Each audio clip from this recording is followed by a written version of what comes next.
Have you noticed your reflection feels different lately, like your own eyes are holding something divine? Have people been pausing when they look at you, unsure why they can't turn away? Have you felt heaven watching quietly, patiently, as if waiting for you to pass one last test? Chosen one, this is no coincidence. This is what happens when God begins to reveal you. He's watched you walk through storms, silence, and shadow. He's purified your heart in secret places no one saw. And now, heaven is shifting the light in your eyes, the proof that your spirit is aligning with divine purpose. It's not glamour. It's not illusion. It's the unmistakable signature of His presence living through you. Your gaze is no longer ordinary. It's the lamp that heals, the mirror that exposes truth, the calling that cannot be hidden. If your eyes have started to feel different, you're standing on the edge of your final stage, the moment when heaven confirms who you really are. Comment 777 if you feel this stirring in your spirit right now. And to every soul who has blessed this mission through super thanks, may heaven return to you what no money can buy: peace, favor, and revelation. Stay close, because what comes next, the eye shift test, is not a theory. It's the sign that heaven's timing has arrived, and once you pass it, nothing about the way you see or are seen will ever be the same again. God's chosen ones. The eye shift test. Pass this, and the final stage unlocks.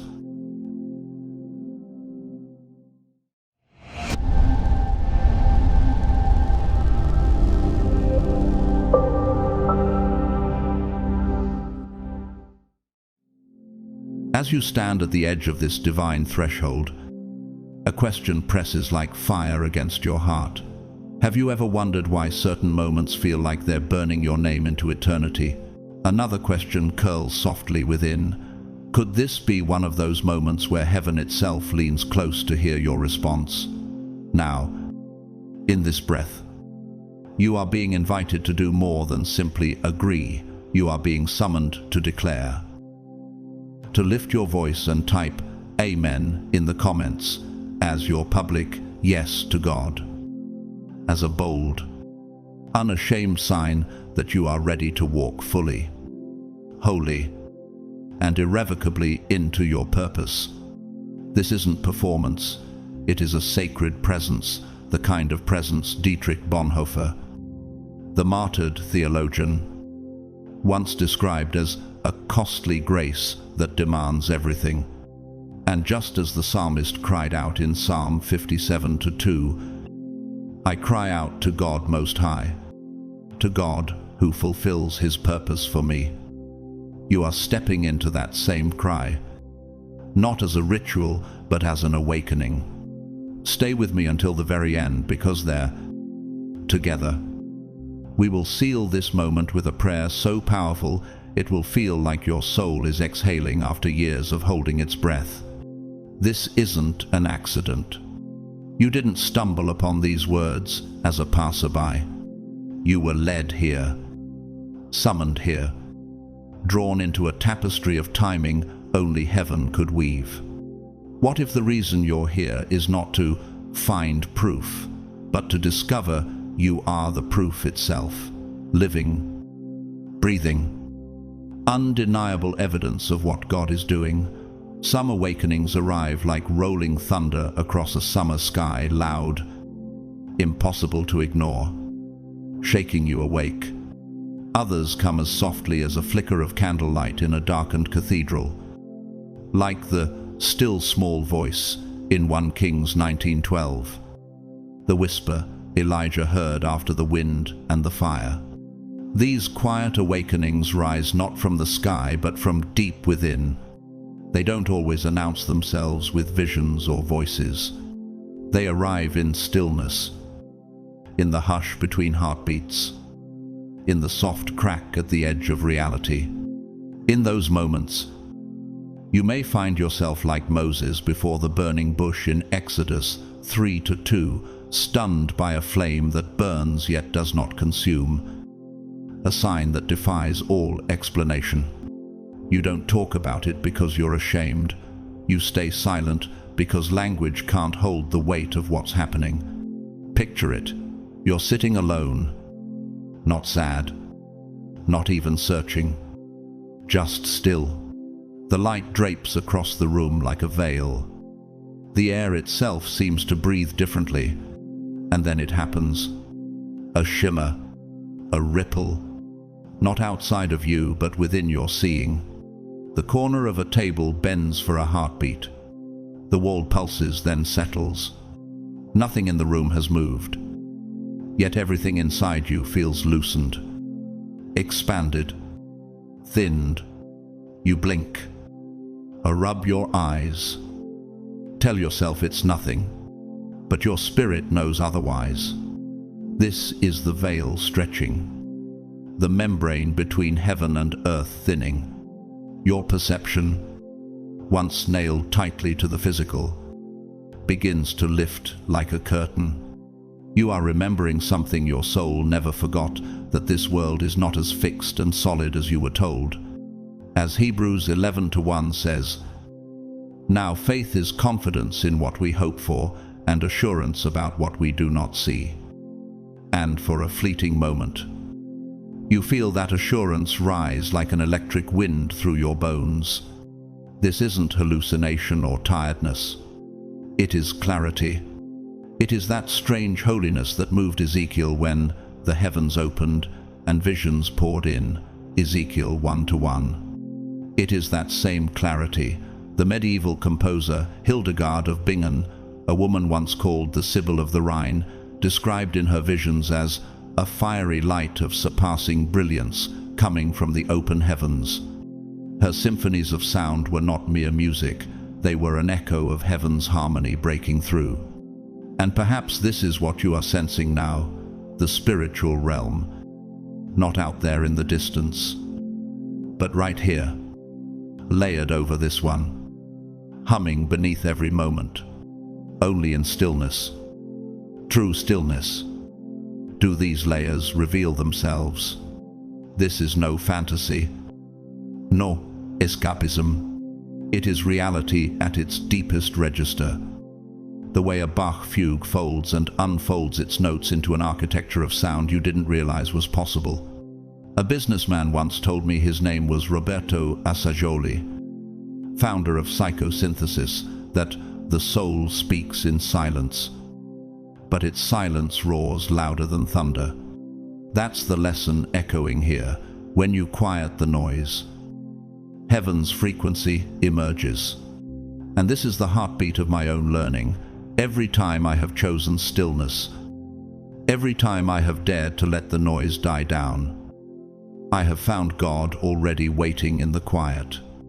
The lesson is this: you don't have to chase awakening like a storm. Sometimes the storm is already inside you. And stillness is how you step into its eye. That's what I'm offering you now.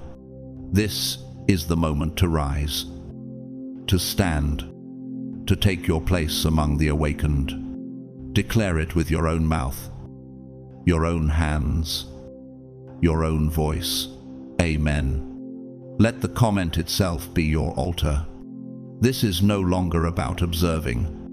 This is about embodying. Today it unfolds not upon thunder-shaken mountaintops, but in the secret chambers of bedrooms, on the worn wood of park benches, in the hush of a sunrise where dew still trembles on unseen spider webs, reaching people like you who never thought they'd be called in this way. Isn't it startling that the same presence that moved on Sinai now moves across your ordinary morning? This movement does not end with what your eyes can register. As your awakening deepens, your relationship with truth begins to shift, not as a theory you recite, but as a living current. You feel like sap rising unseen inside a tree before spring. Your gaze sharpens, your discernment deepens, and suddenly it aches. Yes, It literally hurts when something is not real. Have you felt that strange ache? Like a bird sensing a storm before it breaks. You may find yourself speaking with someone and, without understanding why, your spirit recoils. There is no scene, no argument, but something inside whispers, "This is not truth." Your body reacts first, a tightening behind the eyes, a weight across the chest, a kind of spiritual nausea, like a river running backwards against the current. In that moment, you realize your spirit is speaking louder than your mind. It is like Psalm 34-14, urging you to depart from evil and do good, seek peace and pursue it. Your whole nervous system turns into a compass, veering away from deception without any conscious plan. Have you ever wondered why you could sense a falsehood before a word was spoken? This is what happens when your eyes become more than tools for sight. They shift into instruments of discernment, guardians of the sacred. Like watchful falcons circling high above a valley, they stop cooperating with illusion. You no longer force smiles to keep the peace.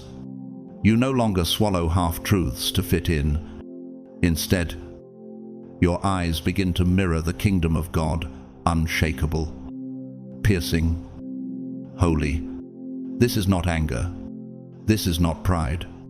This is alignment. The same alignment Jesus spoke of in John 8:32. You will know the truth, and the truth will set you free.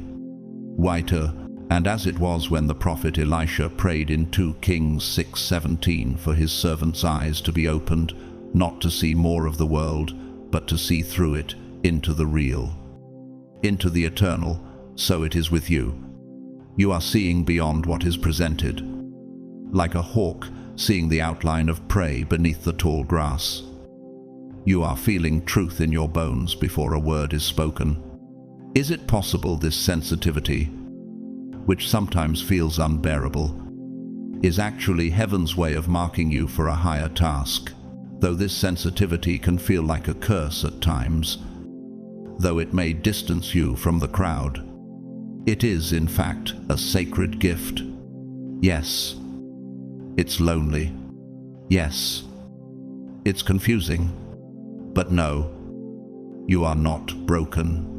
You are being refined like gold under fire, as Zechariah 13:9 describes, I will bring the third part through the fire, refine them as silver is refined, and test them as gold is tested. You are being entrusted with spiritual clarity in a time when confusion reigns. This transformation is not dramatic. It is not loud. But it is irreversible, like a seed once cracked open in the soil can never return to being a seed. Do you sense that this cracking open is the beginning of your truest life? In nature, some creatures shed skins to grow snakes, leaving behind dull coverings to reveal vibrant scales. And in the same way, your old vision falls away so that your new sight may emerge. But beware. In every age there are those who exploit vision for power. History remembers Simon Magus, a first-century sorcerer mentioned by early church writers, who tried to purchase the gifts of the Spirit to elevate himself. He became a living warning, losing his integrity and legacy in pursuit of spectacle. The outcome of the villain path is always the same distortion: isolation, collapse. You are walking a different road, one where clarity is given not for manipulation but for service. This is the heartbeat of my own lesson. For years, I mistook my sensitivity for weakness, until I learned that discernment was not a wound but a weapon of light. In my quiet hours, I discovered what Romans 12:2 calls the renewing of the mind, a training that sharpens perception without hardening the heart. The more I embraced stillness, the more I discovered God already present in it, like wind moving unseen among cedar branches. Now comes the summons. Rise into this clarity.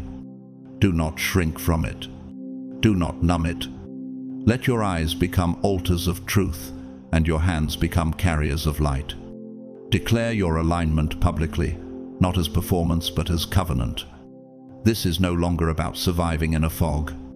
This is about walking awake as a guardian of the sacred in an age of illusion. Rise now. Step into the calling that has been waiting for you since before you were born. As the illusions of this world crumble like old scaffolding peeling from a cathedral facade, you are not unraveling into madness. You are discovering the hidden blueprint of your spirit. This is not noise, but the quiet crossing. A gift of sacred vision, unfolding like a vault door swinging open in slow motion. Have you noticed how, in that silence, something inside you seems to echo back as if an unseen frequency has been struck? This is the beginning of your true seeing. And it begins not with thunder or flashing lights, but with an interior architecture shifting. A resonance of heaven's geometry rearranging itself behind your eyes. At first, it felt like focus, like the lens of a camera adjusting its aperture to admit more light. You were noticing colors you never registered, and details you used to ignore. Fractal patterns hidden in everyday textures, the weave of a shirt, the veins of a leaf. It seemed like mere attention, but it was more. Your vision wasn't simply concentrating, it was deepening, widening, calibrating like a scientist's instrument, detecting wavelengths beyond the visible spectrum. Could it be that your soul, like a great observatory dish, has turned toward a signal it was always meant to hear? Where once your central focus leapt restlessly from point to point, now it rests steady, like a plumb line hanging true in a quiet chapel. And yet your peripheral awareness begins to hum with a life of its own, not visually but energetically, like the space around you has come alive with harmonic overtones. It is the still small voice of 1 Kings 19:12, yet expressed as a field. A resonance you can feel on your skin. One ordinary man I spoke to, a retired bus driver named Manuel, who now tends a tiny orchard of fig trees in Andalusia, described this as walking through air that had learned to breathe back. He never studied theology, yet his words echoed what prophets have always known. You might be walking through a hallway, sitting in a cafe, or kneeling in prayer, when suddenly, without movement, without sound, you know someone has entered your field. You didn't see them, but you felt them. No, this isn't anxiety. No, it's not oversensitivity. It's something else entirely, your soul stretching beyond the borders of your skin, like roots of a tree seeking water underground before the branches above even bud. Is it possible that what you once called intuition is becoming a refined spiritual sense? A new sensory organ being born inside you. Your nervous system, once trained for defense and distraction, now becomes the first responder to this expansion.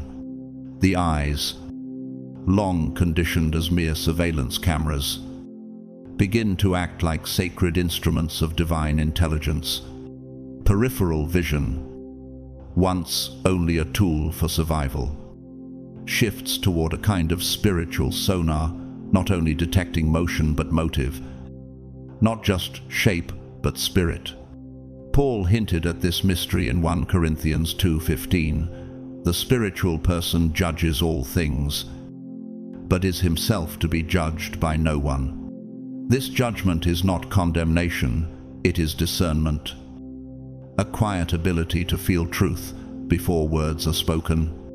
As your perception refines, flickers at the edge of vision appear not hallucinations, not fear, but signals of a new calibration.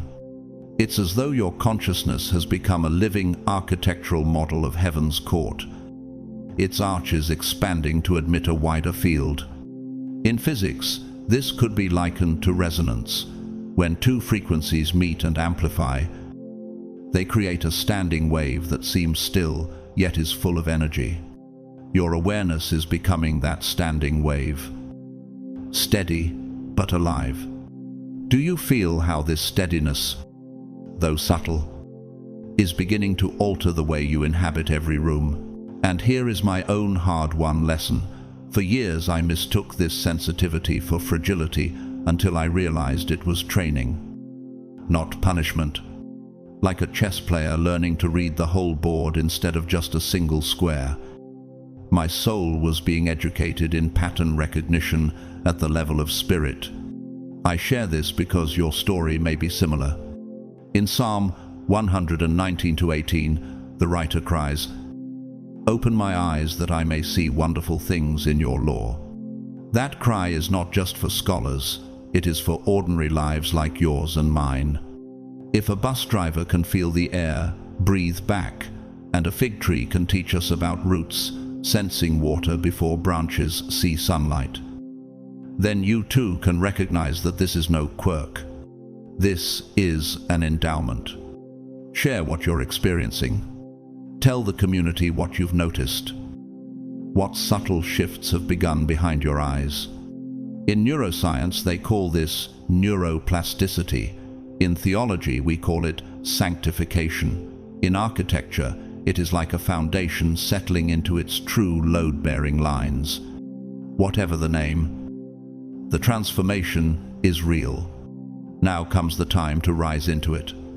Not to hide, not to numb, but to stand and say, my perception is no longer for distraction, but for discernment. No longer for survival, but for service. This is not the end of sanity, but the birth of clarity. Rise now. Step forward. Let your eyes become altars of truth, and your presence a frequency that steadies the room. You sit in silence, your breath slow, recalling the face of someone who once stirred your heart so deeply it felt like an organ playing its first note. And then a movement, a tremor of shadow at the edge of your sight. You glance toward it, and nothing is there. Yet the presence lingers like incense after the flame. It is not haunting. It is holy. These are not ghosts, but echoes. Emotional imprints rising like submerged frescoes when water recedes from a ruined chapel. Could it be that what you feel is not memory at all, but the field of spirit surfacing around you? In Hebrews 12:1, we are reminded we are surrounded by so great a cloud of witnesses. And in this moment, you are tasting the truth of that verse. As the veil between the seen and unseen thins, something sacred begins to dawn on you. Your soul never forgot. Now your body remembers, too. And its remembering feels like a tuning fork, striking. This sensitivity may unsettle you at first. You might worry you're imagining it. You're not. You're attuning to the frequency of reality as it truly is. The same still frequency Elijah encountered after the wind and the fire in 1 Kings 19:12. Is this why your chest sometimes feels like a cathedral filled with soundless music? You're learning the physical world is not the end point of perception, but only its prologue. Another layer deepens. One most people never notice. Arriving quietly, like a held breath before the first note of a hymn. Your blinking slows not from strain or focus, but from presence. Deep, unshaken presence. Where once your eyes darted like startled swallows, now they rest like doves on a windowsill. This isn't something you're doing, it is happening to you as your nervous system falls into sync with your soul's rhythm. Could it be that what you call stillness is actually your body discovering its true resonance? You are no longer scanning for danger. You are no longer reacting. You are resting. Isaiah 30:19 says, "In quietness and trust, is your strength. And now your body is living that truth like an architectural arch, settling into its load-bearing grace.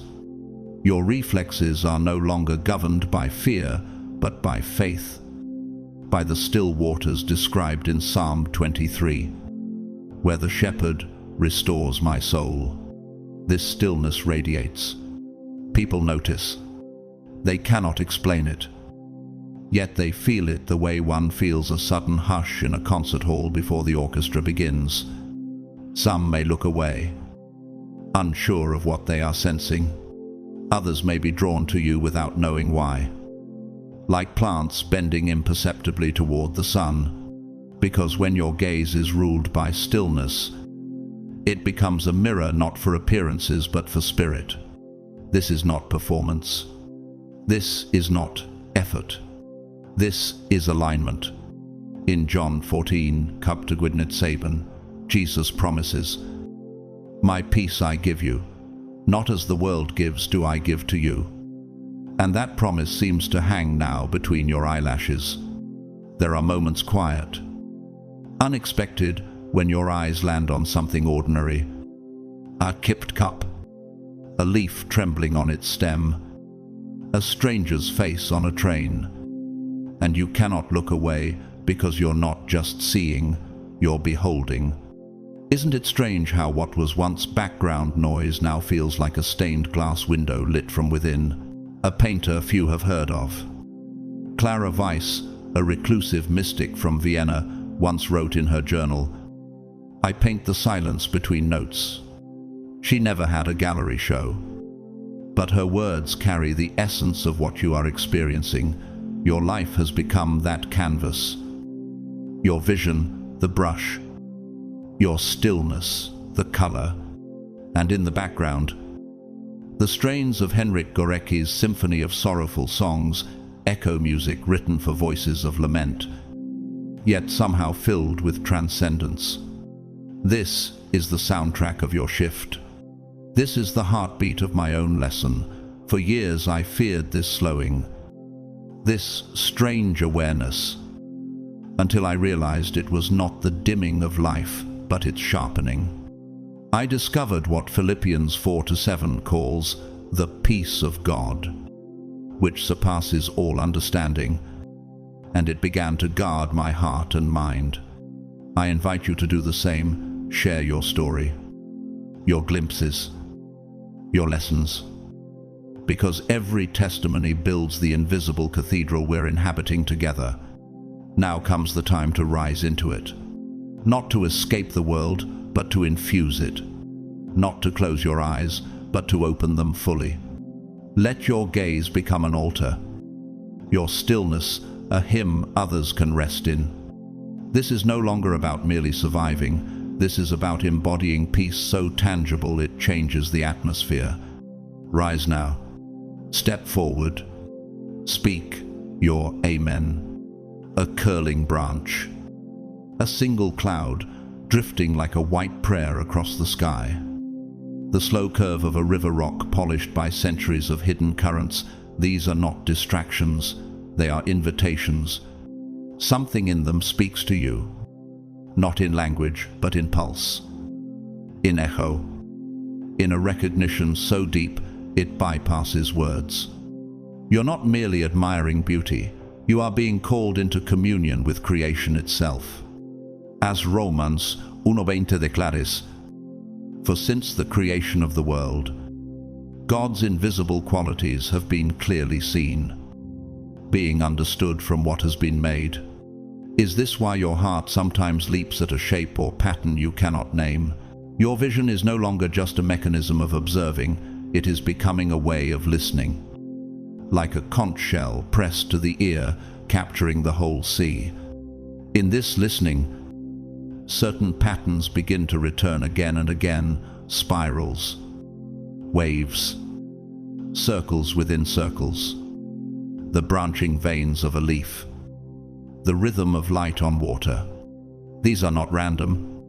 They are sacred design, ancient geometry, the language of a creator who speaks in symmetry. much as Psalm 19:1 proclaims. The heavens declare the glory of God, the skies proclaim the work of his hands. Could it be that behind every ripple of chaos there is a deeper score of order being played? Your eyes begin following these patterns, not from idle fascination, but from spiritual recognition. Your soul is remembering what your mind forgot. Everything in this world carries a signature of eternity. It's not superstition. It's not vague mysticism.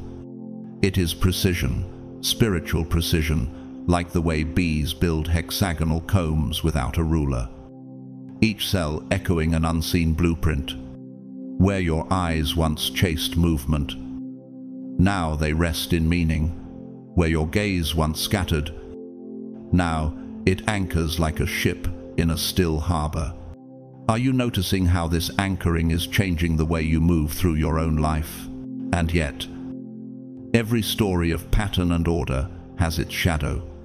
In the 4th century, there was a wealthy merchant named Philetus, recorded in obscure hagiographies, who tried to mimic the symbols of the church for profit, stamping crosses onto his trade goods to make them sell. He gained riches briefly, but lost his reputation and died forgotten.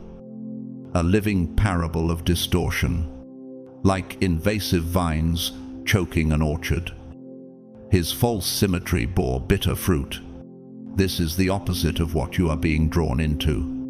Yours is not a counterfeit pattern, but a true one, a call to integrity, not manipulation. As you allow your vision to be trained in this way, it becomes like a cathedral vault, where every stone knows its weight and its place. In Proverbs 8:27, wisdom says, "When he established the heavens, I was there. When he drew a circle on the face of the deep." That circle is echoing now in the curves of every branch, every river, every life. This is no longer about scanning for beauty. It is about reading the code of reality, hearing the pulse of creation's architect. Like the disciples on the road to Emmaus in Luke 24-31, who did not recognize Jesus until he broke the bread. Sometimes it is not thunder or spectacle that opens the eyes, but the simple act of breaking a crust, a pattern, a moment, and suddenly recognition flares. Is it possible that your own Emmaus moment is hidden inside these ordinary encounters with nature? This is the heartbeat of my own lesson. For years I chased novelty in landscapes and art, thinking awe lived only in the rare. Only when I sat still did I begin to see the signature of eternity in a puddle, a feather, the path of ants across a stone. This taught me what Isaiah 55:12 sings. "You will go out in joy and be led forth in peace. The mountains and hills will burst into song before you, and all the trees of the field will clap their hands." I invite you to do the same. Share your stories, your glimpses, your patterns. When you name them, you give others permission to see. 2. Rise now into this perception. Let your gaze become an altar, your attention a prayer. This is no longer about collecting sights, but about inhabiting sight as communion. Step forward as one who reads creation's text and answers its author. Rise now, and let your eyes mirror the order behind all things. It starts with something almost unnoticed, a child's laugh after weeks of silence, light spilling into a dim room, a sound so pure it slices through the static of the mind, and suddenly clarity erupts. This is what matters. That's what's happening to you now. The ordinary is unveiling itself as sacred. The mundane has become a burning bush that refuses to be consumed. Have you felt it, that strange holiness flickering inside moments you used to pass by? Your eyes are becoming vessels of revelation, resonant chambers through which heaven whispers into the architecture of the visible world. And the more you linger in that recognition, The more you realize that sacredness does not descend from above, it rises from within everything. A blade of grass, a cup on your table. Even the silence between your own breaths begins to shimmer with meaning. What once seemed plain is now pulsing with divine intelligence, as if creation itself has been waiting for your attention to finally look back. This awakening doesn't make you louder, it makes you deeper. The way ocean tides deepen after a storm. It won't inflate your pride, it grounds you, anchoring you to the bedrock of presence. James 4:10 reminds us, "Humble yourselves before the Lord, and he will lift you up." This is not about claiming power, but becoming a sanctuary, a quiet, breathing cathedral where heaven meets earth through you. It's as if your very being has turned into what physicists call a superconductor. Energy passes through without resistance. Fear loses its friction. Worry can no longer cling. Is it possible that peace itself is beginning to move through you like current through gold? In that state, humility becomes your language and silence your sermon. You no longer fight to be seen, because you have become transparent, a vessel rather than a performer. Those who come near you sense not ambition, but gravity, the calm weight of someone rooted in divine stillness. And that stillness itself becomes contagious. It teaches without words. You are not becoming strange, you are becoming sacred. The world will misread this calm as distance. Yet in truth, it is divine proximity. This journey, though silent, is unstoppable, like tectonic plates beneath the earth, slowly aligning into new continents. Once the eyes begin to see in this way, they cannot unsee. Once the spirit begins to feel in this way, it does not forget. The prophet Isaiah said in Isaiah 43:19, "Behold, I am doing a new thing, now it springs forth, do you not perceive it?" That is the call echoing in your bloodstream right now. And yes, transformation is often misunderstood. People might think you are detached, distracted, or lost in your own head. But what's truly happening is the opposite. You are more here than ever before. Like a mountain that appears still but is alive with unseen rivers. Your calm is not emptiness, it is overflowing awareness, a new frequency of being. And no, you are not alone in this. You were never meant to be. This sacred perception connects you to a vast communion of souls across time. You are part of a living equation, a divine algorithm where spirit meets matter, purpose meets pulse. A young baker named Elias, whom I once met in Lisbon, once told me something unforgettable. When I knead dough, I imagine God pressing his hands into mine. That's when bread becomes prayer. He didn't study theology, but he had stumbled upon what mystics call incarnation in motion. Have you too begun to sense that heaven's fingerprints are hidden in your daily work? Perhaps this is the true meaning of calling, not to escape ordinary life, but to sanctify it. The hands of a baker, the eyes of a mother, the heart of a friend, all are instruments in heaven's orchestra when played with awareness. You begin to see that holiness doesn't hover above your head, it lives beneath your fingernails, woven into the smallest act of care. Now, the world doesn't merely pass before your eyes, it begins to pass through your spirit. You no longer see with your mind, but through your essence. The carpenter's nail, the artist's brushstroke, the mother's lullaby, all become sacraments. It's what John 1:14 meant when it said, "The Word became flesh and dwelt among us." The sacred and the simple are no longer divided. You are the meeting point, the living bridge, the quiet resonance where divinity touches dust. When this happens, The border between prayer and living dissolves. Every act becomes liturgy. Every gesture carries weight. Even your stillness becomes part of creation's litany, a silent hymn rising through the architecture of time. You begin to understand that God's presence is not confined to the holy places you visit, but in the way you inhabit each moment.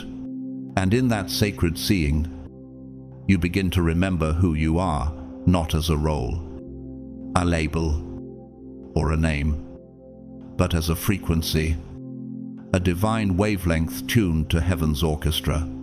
In quantum physics, there's a phenomenon called quantum entanglement, where two particles, though separated by distance, still respond as one. That's your soul and God eternally linked, mirroring each other across eternity. Can you feel that pull, that invisible synchronization calling you home? This is the science of spirit-divine correspondence. Your heartbeat synchronizes with heaven's rhythm. Your stillness echoes eternity's vibration. 1 Corinthians 6:17 says, "He who is joined to the Lord becomes one spirit with him." You are not seeking God anymore. You are resonating with him. Every prayer becomes less a request and more a remembrance of the union that never ceased to be. This awakening doesn't arrive with trumpets or lightning. It comes like gravity, silent but inescapable. And yet it's one of the most profound transformations a soul can undergo, to shift from seeing life to being life. I've learned through my own stillness that revelation is less like a sunrise and more like architecture built slowly, stone by stone, through moments of quiet obedience. And each of us is a cathedral under construction. Every act of surrender lays another stone. Every moment of forgiveness polishes another beam of light within. Share your stories, your glimpses, your small miracles, for each testimony strengthens the collective structure we are building together. Rise now. Rise as one who no longer watches the divine but becomes its window. Let your stillness be the sanctuary the world forgot it needed. And when you walk, may the ground remember your steps, for the sacred now moves through you. The shift begins so quietly it could almost be missed unless you are the one living it. It does not start with something you force, but something that happens. Arriving like dew condensing on a window before dawn, invisible until the first light reveals it. This is a stillness not of posture or silence in the room, but of perception itself. It settles behind the eyes, somewhere beneath thought, deeper than emotion, a pause in the undercurrent of awareness, a tremor of eternity moving through your nervous system. Isn't it striking that such immensity hides in a moment so small you might otherwise dismiss it?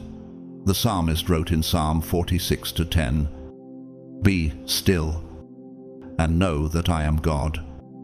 And here that verse is no longer ink but experience, an architecture of stillness opening inside you. And the deeper you allow this stillness, the more you realize that perception is not absence, it is design. Stillness is not the end of motion, but the point where motion meets meaning. What if what we call quiet is simply the moment the universe holds its breath so that God can speak? When that awareness touches you, the body itself feels rewritten, as if something ancient within you remembers the exact frequency of heaven's beginning. It might last only a second or two, but that second can stretch across a lifetime, like a beam of light refracted through a cathedral's stained glass. In that stillness, something opens, a space not filled with noise, but with knowing. You might be mid-sentence, mid-thought, even mid-laughter, and suddenly everything in you holds, not from fear, not from confusion, but from clarity. Your eyes stop reacting. Your thoughts stop racing. Could it be that what you thought was a pause is actually the doorway through which revelation enters? In Habakkuk 2:1, the prophet said, "I will stand at my watch and station myself on the ramparts. I will look to see what he will say to me." That's the posture your whole being is taking now, not passive, but poised. And something strange happens in that poised silence. Time bends. The mind loses its grip on measurement, and you feel as though eternity is folding inward, wrapping around your awareness like a garment of light.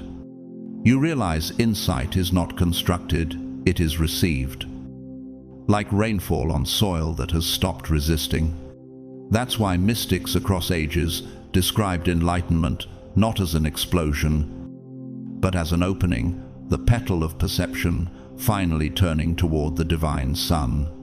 And in that suspension, a truth arrives, not shaped by logic, not carried by memory, but handed to you by something higher. You didn't create the insight, you received it. That is the mark of divine communication. The Holy Spirit moving not around you, but through you. As the Apostle John wrote in 1 John 2:20, "You have an anointing from the Holy One, and all of you know the truth. This is not knowledge acquired, but knowledge awakened." Is this why your body sometimes shivers without cold, as if light itself had weight? A humble schoolteacher from Marseille named Anaïs once told me, "When I stop speaking in class and the room goes quiet, I feel God walking between the desks." She wasn't a theologian, but her words captured the essence of this moment. Revelation not as spectacle, but as presence. When this divine current passes through, it rearranges more than understanding. It rearranges you. Your pulse steadies, your breath deepens, and suddenly, everything ordinary becomes radiant with hidden coherence. The mind no longer chases proof, it rests in participation. It's the same quiet electricity that moved through Moses when the bush burned, yet was not consumed. An awareness that holiness does not shout, it hums. This isn't a breakdown, it's a breakthrough. It's your body syncing with the frequency of heaven. In your nervous system, learning how to hold the weight of light. The stillness was never emptiness. It was preparation, a sacred pause, so revelation could enter unobstructed. It's what Exodus 14:14 meant when God said, "The Lord will fight for you. You need only to be still." Your gaze becomes the bridge, the medium through which spirit lands and truth is seen. You're not disconnecting, you're aligning. Do you sense how this alignment, though invisible, is beginning to rearrange your whole perception of reality? That's because stillness is a kind of sacred architecture. Every second of surrender is a beam. Every act of trust, a foundation stone. The soul becomes a cathedral built from invisible material resonance instead of brick.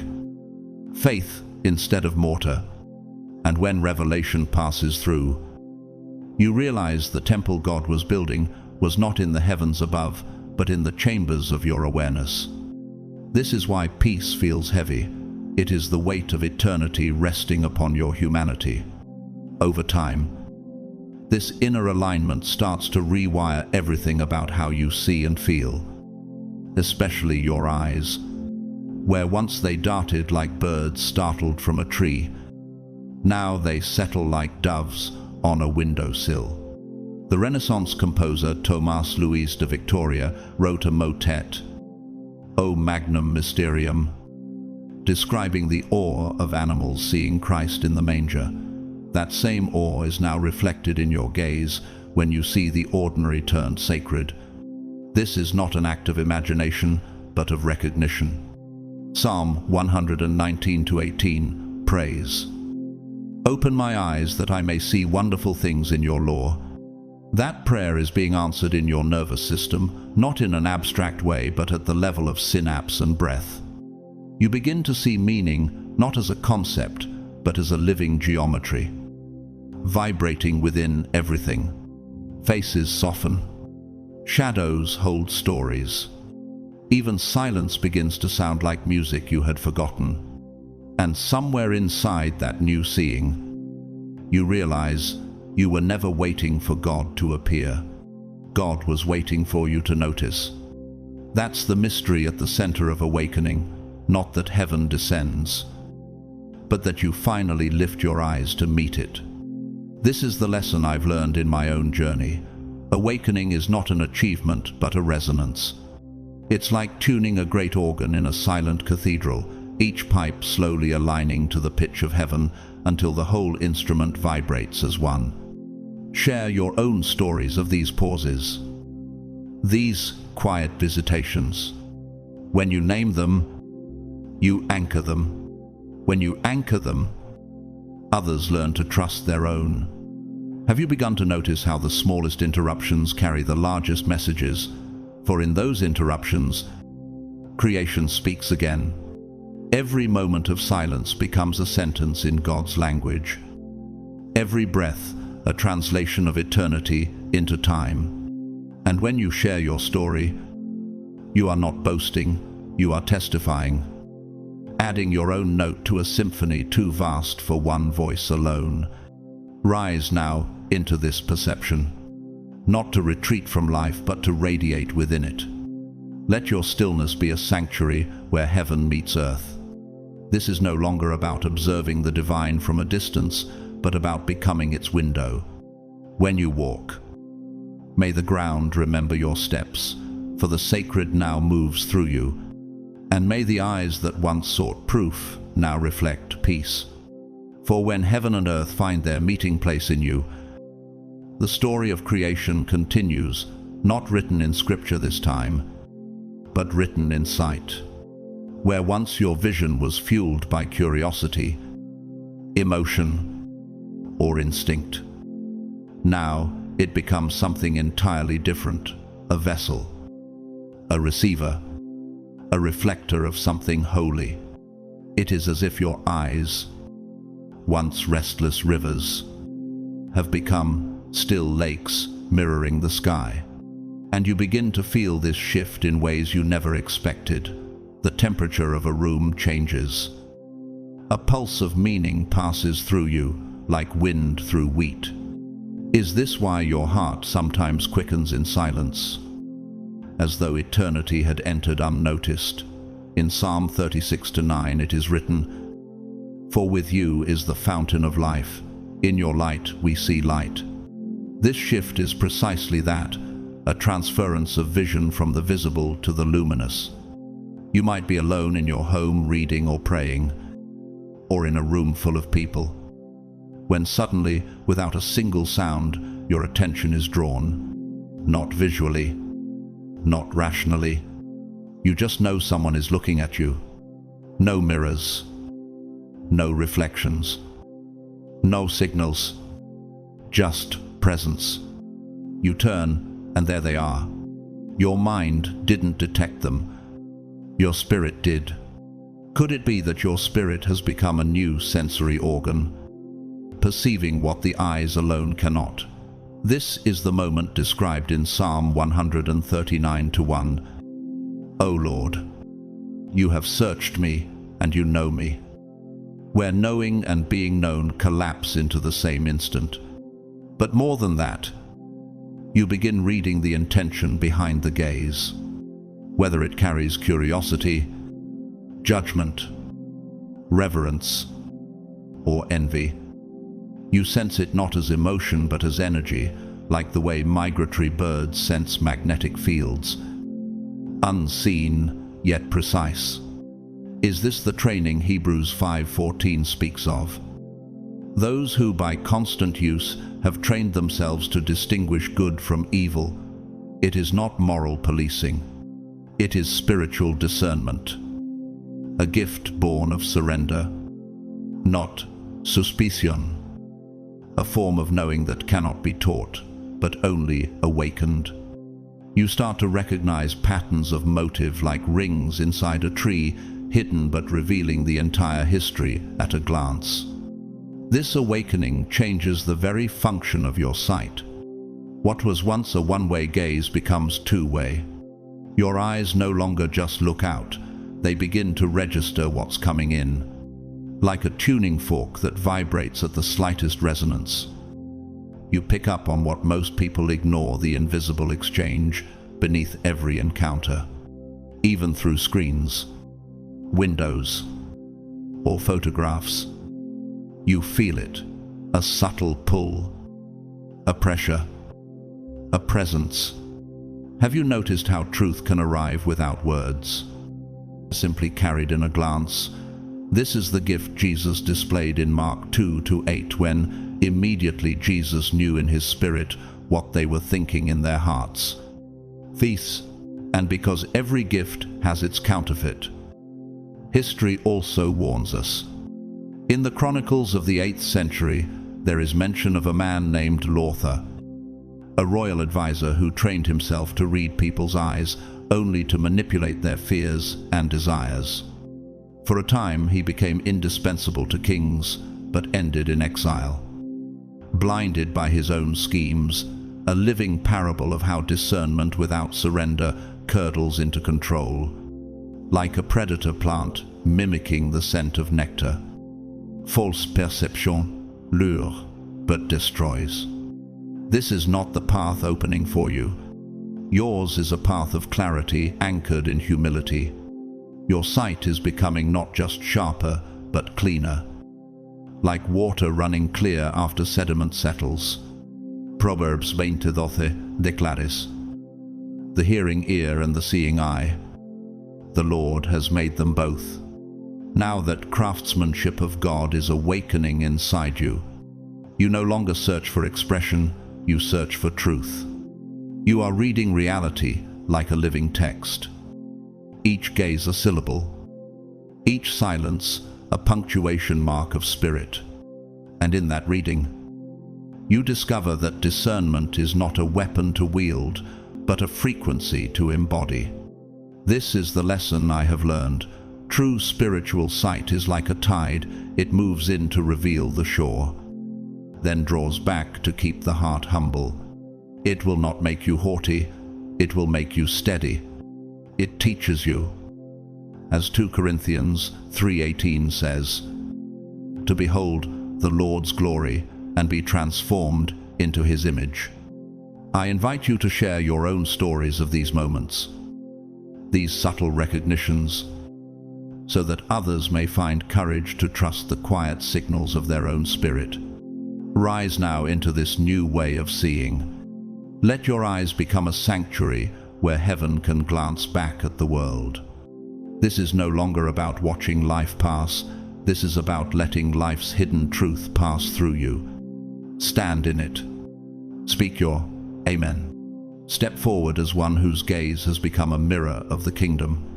Because of that, your gaze becomes something sacred, both a shield and a spotlight. It guards your peace like fortress walls. Yet it exposes what cannot remain hidden, like sunlight sliding under a locked door. You do not intend to reveal anyone, but you can no longer unknow what your spirit sees. Those who cross your path feel it. Some are drawn in because truth recognizes truth. Others recoil because illusion dreads exposure. Isn't it striking how simply resting in presence can reveal what words never could? Psalm 97:11 says, "Light shines on the righteous and joy on the upright in heart." And that light is now in your gaze. It is as if your eyes have become a double-lens telescope, one side looking outward, the other tuned to frequencies of spirit that normal sight ignores. To the one hiding, your gaze is fire. To the one seeking shelter, it is a lamp. It is the same way Jesus saw the woman at the well. Not with accusation, but with clarity. John 4 records, him naming what she had hidden, not to shame her, but to set her free. When her mask dropped, she ran back to town declaring, "Come see a man who told me everything I ever did." John 4:29. Could it be that your own seeing carries that same liberating quality, not to condemn but to call forth freedom? In nature, there's a moth in Madagascar that cannot drink from any flower, except one with an impossibly long throat. Both evolved together, each unlocking the other. That's what happens when awakened sight meets a ready heart. Truth and freedom evolve in tandem. Over time, this clarity deepens, not just in how you perceive others, but in how you carry yourself. You stop blinking as often, not by effort, but by nature. Your eyes no longer dart from stimulus to stimulus. They rest, not from exhaustion, but from presence. You're no longer scanning the world to figure it out.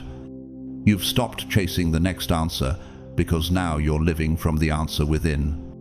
Isaías 26:3 declares, "You will keep in perfect peace those whose minds are steadfast, because they trust in you." Have you noticed how your own nervous system now mirrors that promise?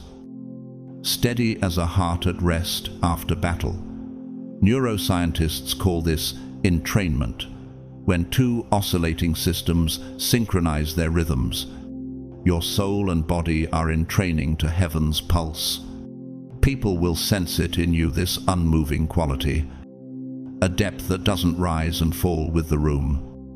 A gaze that doesn't chase approval, but offers it. In this depth, you begin to understand your eyes are not just instruments of vision, they are instruments of communion. Your sight is no longer passive, it's participatory. Every glance becomes an exchange. Every moment of stillness, a doorway to understanding. Is this why strangers sometimes tell you things they've never told anyone? The poet-monk Frère Mathieu, who lives quietly in the French Alps, once told a visitor, "When someone really sees me, it's like a confession without words." That's the hidden sacrament your presence now holds. Sometimes you catch yourself staring at something seemingly meaningless, a crack in the pavement, a flicker of candlelight, the outline of leaves swaying in the wind. And you realize this is not about beauty, it's about recognition. Your spirit is recognizing fingerprints left by the divine. As Romans 1:20 describes, God's invisible qualities have been clearly seen, being understood from what has been made. You are seeing not with the eyes of the world, but with the eyes of the kingdom. Could it be that you're no longer a spectator in creation, but a participant in its song? Even physics speaks of sympathetic resonance when one string vibrates. Another across the room vibrates too. Your soul has become that second string, trembling to the hidden music of God. That is why the world feels different now, because you are different now. You've stopped looking for signs because your life has become one. This is not a stage. It's not a phase. It's not an escape. It's the result of surrender. The fruit of allowing your soul to return to its original design. In sync with God. In tune with truth. At peace with itself. And when that happens, you no longer seek confirmation. You are the confirmation. Ephesians 5:8 whispers, "For once you were darkness, but now you are light in the Lord. Walk as children of light." You are walking as that light now. This is the lesson I've drawn from my own experience. Clarity is not conquest, it is consecration. It turns sight into sacrament and presence into prayer, like an arena falling silent between rounds. The stillness you embody is not emptiness, but anticipation, the pause in which the next movement of heaven begins. Share your own stories of this gaze, this quiet transformation. In naming them, you build courage for others to trust their own. Rise now. Rise as one whose eyes have become windows of the kingdom. Let your presence be both shield and sanctuary. Let your steadiness become the invitation the world forgot it needed. Stand, and let your gaze set captives free. The shift in your eyes, in your stillness, in your presence, none of it needs defending. Because truth defends itself. It does not argue, it resonates. And in a world obsessed with being seen, you have quietly become the one who sees. Not just what glitters on the surface, but what breathes beneath. Have you noticed how everything noisy begins to lose its grip once you stop fighting to be heard? That silence inside you is not retreat, it is rain. In Psalm 46:10, the command was simple: be still and know that I am God. That verse was never an instruction to freeze, it was an invitation to reign from stillness. In the language of architecture, what is happening in you is like a cathedral being reinforced from the inside, unseen scaffolds strengthening invisible beams. The stillness behind your eyes is that divine engineering, heaven fortifying what once trembled. It's what physicists would call structural resonance, two frequencies meeting until they vibrate as one. And as that resonance deepens, you stop seeking validation because alignment itself becomes your defense. In a noisy world, stillness becomes your protest and your authority. This is what Isaiah 30:15 meant. In quietness and trust is your strength. While others chase the glare of recognition, your gaze pierces through illusion. You see not through ego's lens, but through essence, not what is performed, but what simply is. Have you ever felt how peace can be louder than power? That's because truth carries its own gravity. It draws without demand. In this state, you are no longer performing sight. You are participating in divine perception. It is no longer about being right. It is about being real. And so if something within you has been stirring quietly, steadily, calling you back to a way of seeing that feels ancient and true, know this: you are not drifting, you are returning. The slowing of your reactions, the stillness behind your eyes, with the sudden craving for silence instead of noise, these are not symptoms of disconnection, but signals of deeper synchronization. Your spirit is re-entering the rhythm of Eden. Ecclesiastes 3:7 says there is a time to be silent and a time to speak. And you have entered the sacred interval between both, the breath between creation and command. In this space, you start sensing that time itself behaves differently. Days feel slower, yet fuller. Thoughts arrive not as chaos, but as constellations. A woman named Clara, a seamstress from Buenos Aires I once met, told me, ever since I stopped rushing, I started hearing the heartbeat of my own house. She wasn't speaking in metaphor, she meant it. Her walls creaked in rhythm with her pulse. That's how the spiritual and physical begin to phase together, like two frequencies finally syncing after years of static. Could this be what it means to live on earth as it is in heaven? This entire journey was never about becoming someone else. It was about releasing what was never truly yours. What falls away is not your identity, but your imitation. Like a sculptor removing excess stone, God has been chiseling away everything that does not resemble his original blueprint of you. Ephesians 2:10 declares, "For we are God's workmanship, created in Christ Jesus to do good works." Your life is the architecture of that workmanship, designed not to impress, but to express. The process hurts because creation always involves pressure. Diamonds do not sparkle by desire, they sparkle by design. This awakening is not a destination.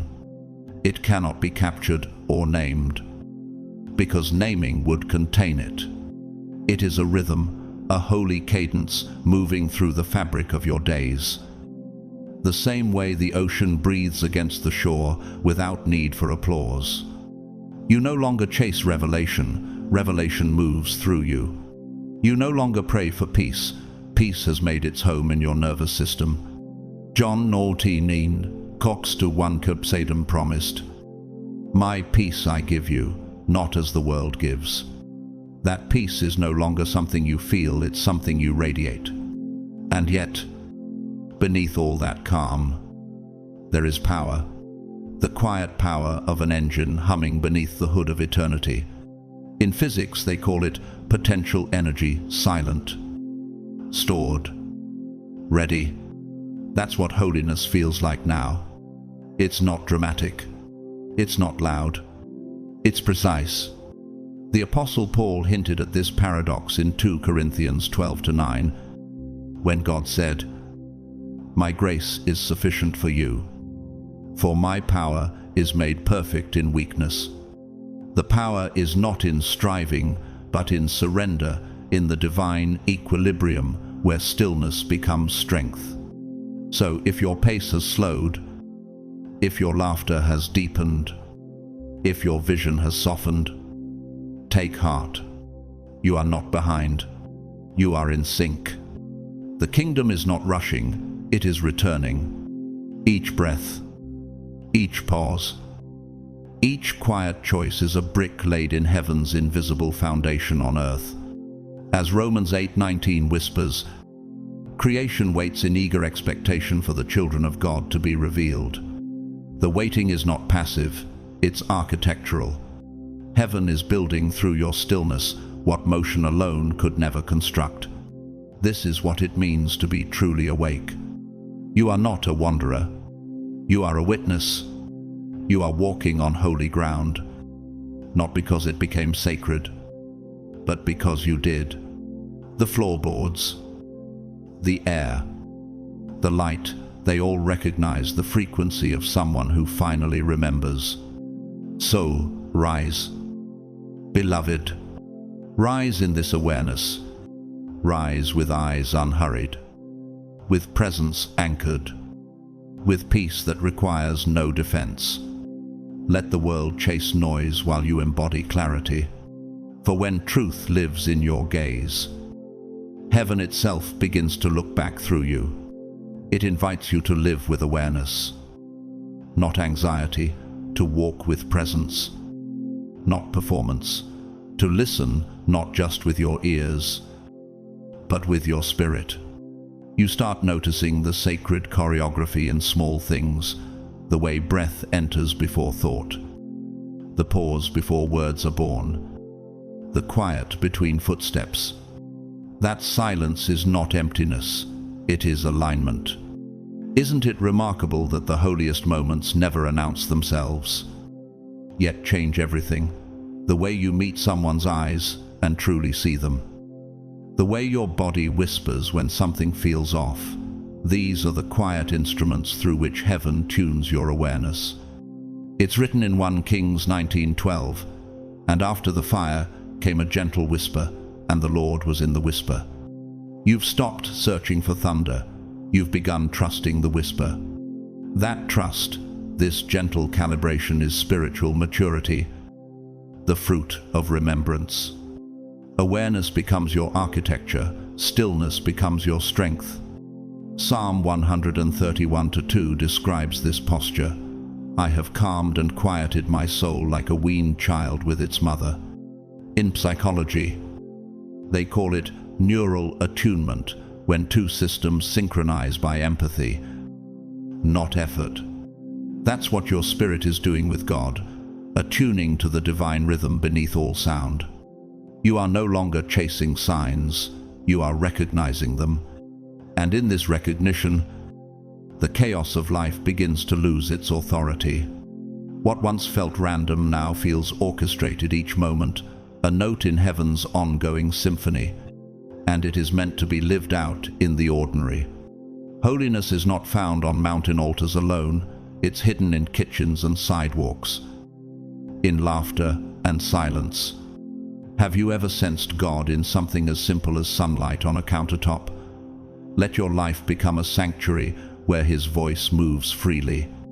When you wash dishes, do it slowly, with gratitude as though polishing sacred glass. When you walk, let your feet bless the ground. Matthew 5-9 says, "Blessed are the peacemakers," and peace often begins with the pace of your steps. I once met a fisherman in Okinawa who told me, "I stopped rushing my nets, and the sea began speaking again." His words echo the truth that divine communication requires human patience. Put down your phone. Watch the light shift through the trees. Let Scripture meet you in the quiet. Open Psalms and linger there until the verses become breath, not text. Speak less. Observe more. This is not withdrawal, it is restoration. Like in Johann Sebastian Bach's Mass in B minor, where silence itself is treated as a note. Your pauses are no longer empty. They are sacred architecture holding heaven's weight. Isn't it strange how peace doesn't demand space? It creates it. And above all, honor your internal compass. If something feels misaligned, give yourself permission to step away, not in fear, but in reverence for the peace God has entrusted to you. Proverbs 4:23 reminds, above all else, guard your heart, for everything you do flows from it. Protect that peace. Protect your vision. Turn from distortion, not to judge, but to stay clean. Rest when you need rest. Fast from noise when your soul hungers for clarity. This is not avoidance, it's alignment. As the Desert Fathers once said, withdraw into yourself until your heart becomes a cathedral. It once see, be the stillness in the storm. You are not here to prove, you are here to carry. Sometimes the most powerful sermon you will ever preach is the one you speak without words, through presence, through patience, through the way you see without flinching. 2 Corinthians 3:3 says, "You are a letter from Christ, written not with ink, but with the Spirit of the living God." Your life has become that letter. Some will read it and weep. Others will not yet understand. But heaven reads it and smiles. Let others encounter Christ, not just in your voice, but in your gaze, in your stillness, in your restraint when anger could speak louder. Remember how Michelangelo said, "I saw the angel in the marble and carved until I set him free." God is doing the same through you, chiseling away the noise, revealing the masterpiece already within. You are that sculpture in progress, the evidence of divine patience. That's what this journey has always been about, not performance, but presence, not striving, but surrender, not noise, but truth. And in that truth, you are more than enough. You are not losing ambition, you are gaining alignment. You are not withdrawing from the world, you are returning to its heart. Philippiens 4:7 promise. The peace of God, which transcends all understanding, will guard your hearts and your minds. That peace now guards you, not as armor, but as atmosphere. Before we end this time together, I invite you into a holy moment, just you, God, and the stillness. Let this not be performance, let it be communion. Have you felt something stir? Ancient and familiar, deep within your chest? That is not imagination, that is remembrance. The same Spirit who hovered over the waters in Genesis 1-2 is hovering now within you. Heavenly Father, we come before you, not rushing, not striving, but resting. Teach us to see through, your eyes to hear beyond words, to move without noise, Rebuild in us the inner architecture of peace. Let our lives become living cathedrals where your presence dwells. May our eyes carry light, our hands carry gentleness, and our stillness carry strength. And when the world grows loud, remind us that silence is not weakness, it is worship. Rise now, beloved. Rise as one whose gaze has become a prayer, whose presence is sanctuary. The world does not need more noise, it needs your peace. Stand in it, walk in it, guard it fiercely, for when you do, heaven itself moves through your stillness. We exhale the noise, we release the tension, we lean into the silence where you speak most clearly. The world shouts to be heard, but heaven whispers to be known. Isn't it astonishing how truth rarely competes, yet always conquers, Lord? Thank you for the quiet ways you wake us up. Thank you for whispering wisdom where the world screams confusion. In 1 Kings 19:12, Elijah didn't find you in the wind or the fire, only in the still small voice. That same whisper moves through us now, delicate yet undeniable, tuning our hearts to your frequency. Thank you for stirring remembrance deep in our bones, not a memory of the mind, but of the soul, the kind of remembrance that can't be taught, only revealed. Psalm 139:13 reminds us, "You knit me together in my mother's womb." We are not learning you, we are remembering you. When the noise of identity fades, what remains is origin unbroken, unlost, unmanufactured. Have you felt that sacred ache, the one that's not pain, but recognition? That's eternity remembering itself inside you.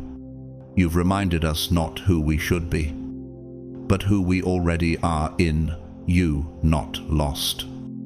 Not broken, but returning, realigning, remembering. You have pulled back the veil not just from our eyes, but from our hearts. It is written in 2 Corinthians 3:16, whenever anyone turns to the Lord, the veil is taken away. That unveiling is not a spectacle, it is surgery. It removes distortion without wounding essence. We no longer crave to see as the world sees, blurred by pride and performance, but to see through the lens of heaven, through clarity, through love, through you. Let our gaze become grounded, our seeing become sacred. Let our very presence carry a frequency that speaks louder than any sermon. In physics, resonance occurs when one vibration awakens another without contact. That's what your peace does. It moves silently but shifts everything. A quiet person in a loud room becomes a tuning fork for the divine. Isn't it strange how the calmest spirit can reorder the most chaotic space? As Isaiah 30:15 declares, "In quietness and trust shall be your strength." Strength, not as muscle, but as magnetism, an unseen stability that pulls all disorder back into rhythm.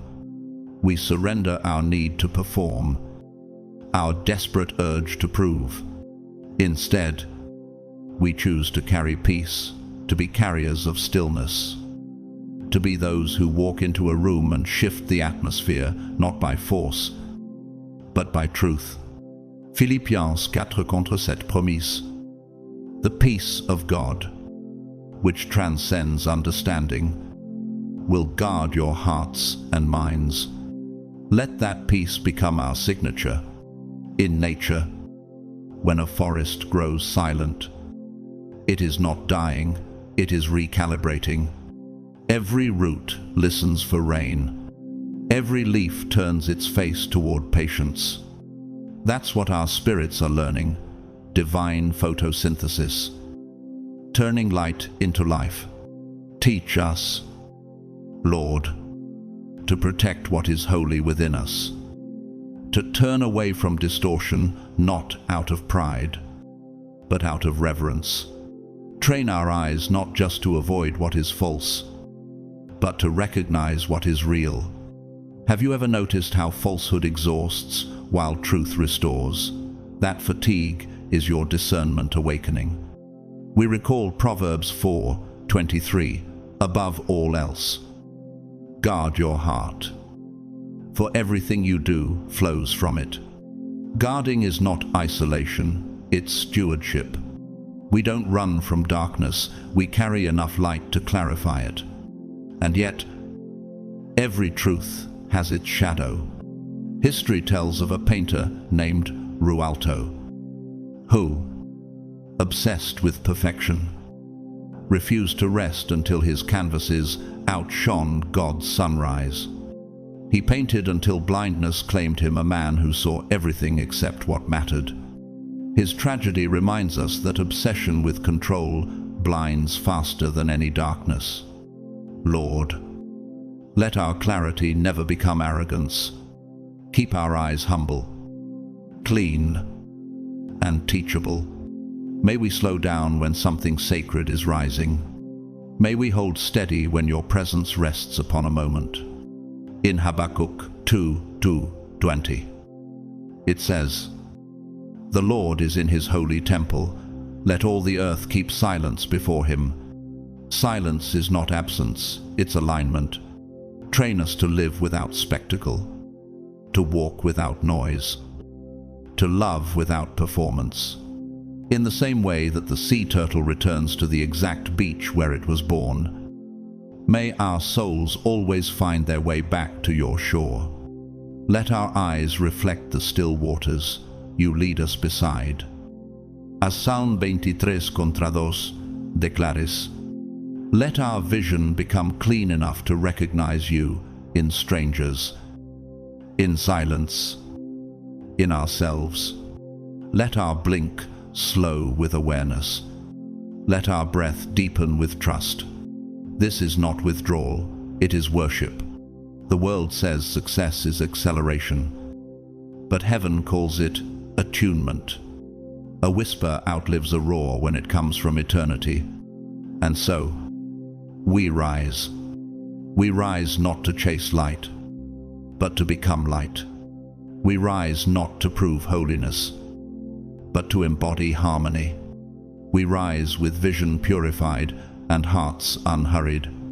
For we have learned that stillness is not weakness, it is warfare of another kind. We carry peace like soldiers of serenity, armed with calm, armored with truth. Rise, beloved, rise into this sacred frequency where heaven speaks through quiet hearts. Let the world hear the sermon of your silence. And now, we stand at the threshold, the quiet space between what was and what is becoming. You have journeyed through stillness, discernment, vision, and alignment. You have seen how heaven reshapes the eyes of those it has chosen. The eye shift was never about seeing differently, it was about becoming different. It was not a test of knowledge, but of surrender, a refining fire that teaches your soul to perceive truth through stillness, to see not with flesh, but with faith. What if the final stage you've been waiting for was never hidden somewhere distant, but waiting quietly within your own gaze? What if the unlocking was not an event, but an unveiling, a slow awakening to what has always been there?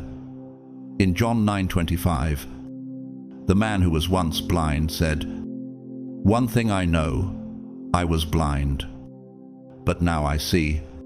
That was not just about his eyes. It was about perception. It was about the moment when he stopped needing evidence and started walking in revelation. Your eyes have changed. Where once they searched for light, now they carry it. Where once they reacted to chaos, now they rest in peace. You are beginning to perceive what others overlook, the movement of heaven beneath ordinary moments. This is not imagination, it is alignment. The eye shift test was never about seeing angels or signs. It was about learning to recognize God in silence, in simplicity, in yourself. Maybe you've felt it, that subtle difference when you walk into a crowded place and feel your spirit settle while others rush. That's not withdrawal. That's calibration. Heaven is tuning your frequency to match your divine assignment. You are no longer who you were. You are being rewired for clarity. Isaiah 16 says, "I will lead the blind by ways they have not known. Along unfamiliar paths, I will guide them." That's what has been happening all along. God has been leading you through unfamiliar clarity so you could remember what your spirit has always known. And here lies the truth. The final unlocking was never about going higher, it was about going deeper. You have not been drifting, you've been returning. You've been remembering who you were before fear learned your name. When your eyes changed, your world changed. When your vision aligned, your reality restructured. Every trial, every delay, every silence was not punishment, it was preparation. The stillness was the exam, and you passed by staying faithful when heaven went quiet. Now, you carry something sacred, a gaze that heals without words, a peace that speaks louder than preaching, a presence that shifts the atmosphere just by existing. You are not chasing miracles anymore because you have become one. You are the sign. You are the living proof of God's presence still breathing through humanity. And that is why this moment matters. If this message has stirred something inside you, if your heart burned while listening, then pause and declare your awakening. Type 777 inches, the comments, as your public yes to God. That number means completion, divine perfection in motion. Let that be your seal that you are walking into the final stage of your calling. Press like to lift this message higher in the digital heavens, so that it finds others who are still walking blind. Share this message with someone whose spirit is waking but doesn't yet understand why. And if you haven't yet, subscribe not just to a channel, but to a community of awakening souls walking the same sacred road. To those who have supported this mission through your super thanks, to that his mission, through prayer, through your words, or through quiet presence, thank you. Your faith keeps this light alive. You are part of every soul this message reaches. And to those who simply watched in silence, perhaps uncertain but still here, you matter just as much. God saw your heart long before you commented or clicked. Every second you stayed was a yes whispered in eternity. Wherever you are in a crowded city, a quiet room, or beneath the open night sky, receive this blessing now. May your eyes remain open to what others ignore. May your heart stay soft when the world grows cold. May your discernment sharpen and your peace remain untouchable. May you walk into rooms not to be noticed, but to notice what heaven is doing there. May your gaze carry light into shadows and your silence become sanctuary. Psalm 23:2 says, "He leads me beside still waters." May your life reflect those waters, calm, deep, and clear. You have passed the test. The veil has lifted. The final stage is unlocked. From now on, every blink is a prayer. Every breath is a bridge between heaven and earth. Every step you take carries the frequency of divine presence. You are no longer waiting for a miracle, you are walking as one. So rise. Chosen one. Rise not to prove, but to become. Rise with peace as your weapon and clarity as your armor. Rise until your very presence becomes a sermon heaven can hear. The world may not understand you, but heaven recognizes its own reflection in your eyes. And as this message closes, may the Lord bless you and keep you. May his face shine upon you and give you peace. May your spirit stay aligned, your sight stay clear, and your faith stay unshakable. For this is not the end. This is your awakening fulfilled, your divine sight fully restored. You have passed the eye shift test. You have unlocked the final stage. Now go and carry the light.